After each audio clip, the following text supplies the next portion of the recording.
La police de la cybercriminalité conduit 93 Thaïlandais expulsés du Cambodge devant la justice. Mercredi, la police de la cybercriminalité a présenté devant la justice 93 Thaïlandais expulsés du Cambodge après leur arrestation lors de descentes dans des centres d'arnaque téléphonique à Phra Phet. Les autorités ont demandé leur détention prolongée de 12 jours supplémentaires. Le lieutenant-général Trairon Phiauphan, chef du bureau d'enquête sur la cybercriminalité, CCIB, a déclaré que l'interrogatoire des suspects était terminé. Tous les 93 Thaïlandais ont été emmenés au tribunal pénal vers 8h30, où la police a demandé la prolongation de leur détention en attendant la poursuite de l'enquête. Le chef de la police de la cybercriminalité a ajouté que son adjoint, Atasit Sudsangan, prendrait la décision d'accepter ou non la mise en liberté sous caution. Les décisions judiciaires étaient en attente. Ces 93 personnes faisaient partie des 119 ressortissants thaïlandais, 61 hommes et 58 femmes qui s'étaient introduits illégalement au Cambodge pour y travailler. Ils ont été expulsés vers la Thaïlande le 1er mars par le poste frontière de Phra Phet. La Direction générale de la police nationale cambodgienne a annoncé ces arrestations à la suite d'opérations menées les 22 et 23 février dans 2 sites de la ville de Phra Phet, situés dans la province de Banteay Meanchey, à la frontière de la province thaïlandaise de Sa Kaeo.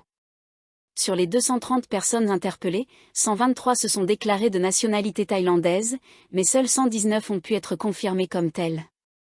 Les autres détenus comprenaient des ressortissants du Myanmar et du Laos. Mardi, le lieutenant-général Trairon a précisé que des mandats d'arrêt avaient été émis contre 100 Thaïlandais, dont 7 avaient déjà fait l'objet de poursuites judiciaires. Le nombre de suspects s'élevait désormais à 93, comprenant 48 femmes et 45 hommes. Ils ont été placés en détention dans les commissariats de Pak Kret, à Nonthaburi, et de Tung Somong, à Bangkok. Selon le chef du CCIB, 19 des 119 Thaïlandais n'étaient pas visés par des mandats d'arrêt. Parmi eux, 4 étaient des mineurs de moins de 18 ans.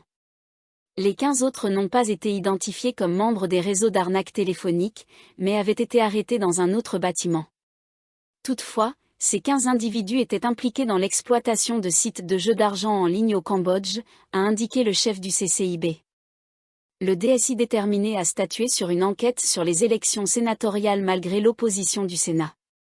Malgré la forte opposition du Sénat, le Comité des affaires spéciales du département des enquêtes spéciales, DSI, a confirmé qu'il prendrait une décision ce jeudi sur l'ouverture d'une enquête pour collusion lors de l'élection sénatoriale de l'année dernière.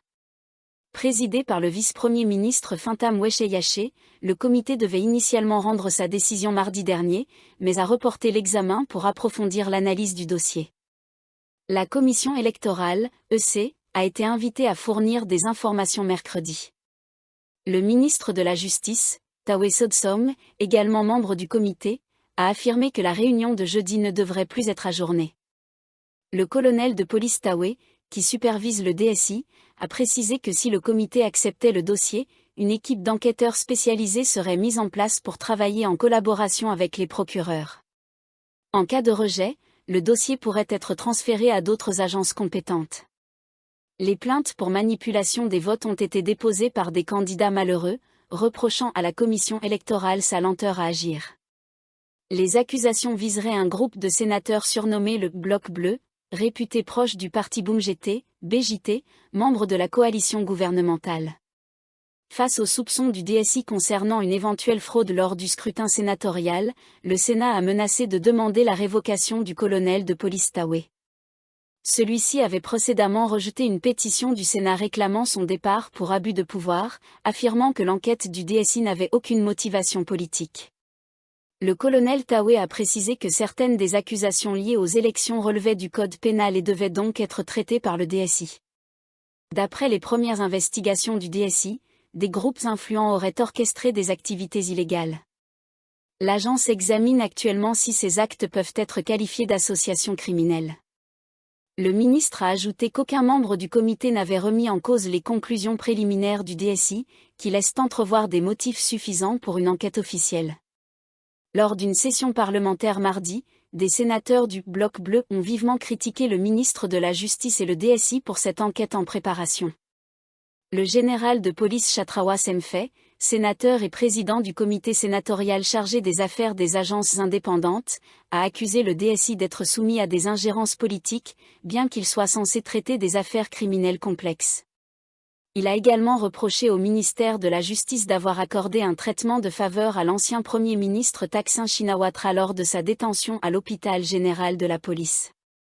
Selon lui, les accusations de collusion et d'association criminelle portées contre certains sénateurs nuisent gravement à leur réputation. Il a indiqué qu'une équipe juridique avait été constituée pour engager des poursuites contre ceux qui auraient tenu des propos diffamatoires à leur encontre.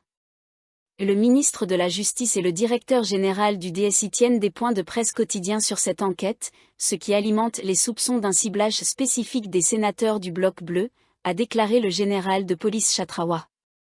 Le sénateur Alonko Woraki a suggéré que le DSI, souvent exposé aux pressions politiques, soit placé sous la supervision du bureau du procureur général afin de préserver son indépendance. De son côté, le président du Sénat, Mongkol Surasaja, a indiqué que les propositions des sénateurs seraient transmises au gouvernement pour examen. Rappelons que le Sénat, composé de 200 membres, a été désigné l'an dernier à l'issue d'un processus de sélection d'un mois impliquant des votes entre professionnels à l'échelle locale, provinciale et nationale. Des plaintes avaient déjà été déposées à l'époque pour dénoncer des manipulations présumées des résultats. Le député Kanavé Suepsan maintient l'authenticité des lettres des détenus ouïghours.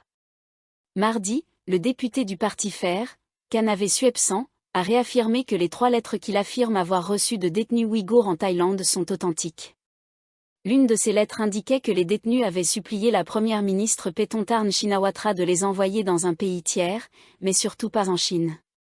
Cette déclaration fait suite au rejet, lundi, par le département des services correctionnels, DOC, de ces allégations.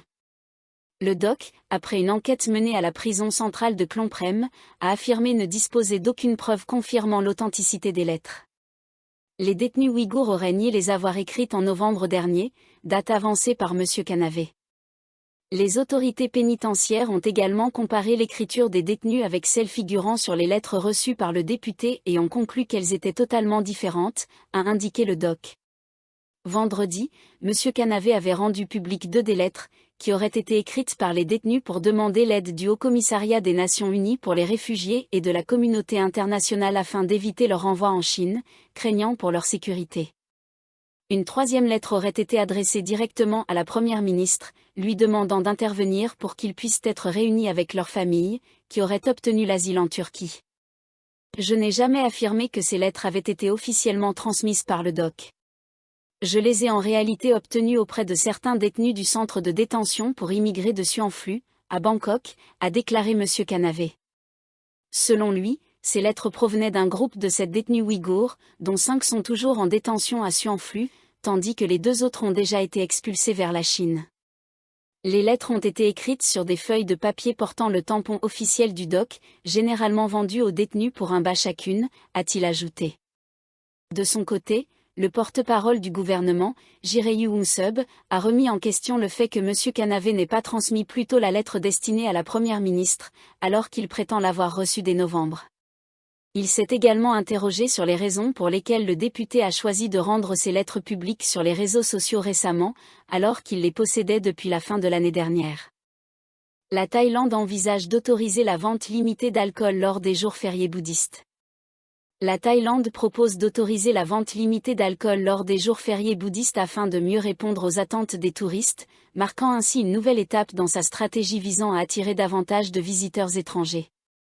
Mardi, le comité de contrôle des boissons alcoolisées du gouvernement a recommandé d'autoriser la vente d'alcool lors de 5 grandes fêtes bouddhistes, mais uniquement dans certains lieux spécifiques, les aéroports internationaux, les établissements de nuit, les hôtels, les sites touristiques et les lieux accueillant des événements nationaux. Cette mesure pourrait entrer en vigueur dès le Visakha Busha, qui aura lieu le 11 mai, a déclaré le vice-premier ministre Praser Jantararuanton, président du comité. Déjà l'une des principales destinations touristiques d'Asie grâce à ses plages paradisiaques, sa vie nocturne animée et son statut de premier pays asiatique à avoir dépénalisé le cannabis, la Thaïlande surprend cependant de nombreux touristes lorsque les bars et restaurants cessent de vendre de l'alcool lors des fêtes religieuses. Le mois dernier, la première ministre Paetongtarn Shinawatra a ordonné une révision de l'interdiction de vente d'alcool entre 14h et 17h, après que des groupes économiques ont demandé un assouplissement des règles pour soutenir le secteur du tourisme. Elle a également demandé aux autorités d'évaluer l'impact de l'interdiction de vente d'alcool lors des jours fériés bouddhistes. La proposition approuvée mardi par le comité sera soumise à une consultation publique pendant 15 jours. Elle sera ensuite transmise au ministre de la Santé publique pour certification, puis à la Première ministre pour approbation finale.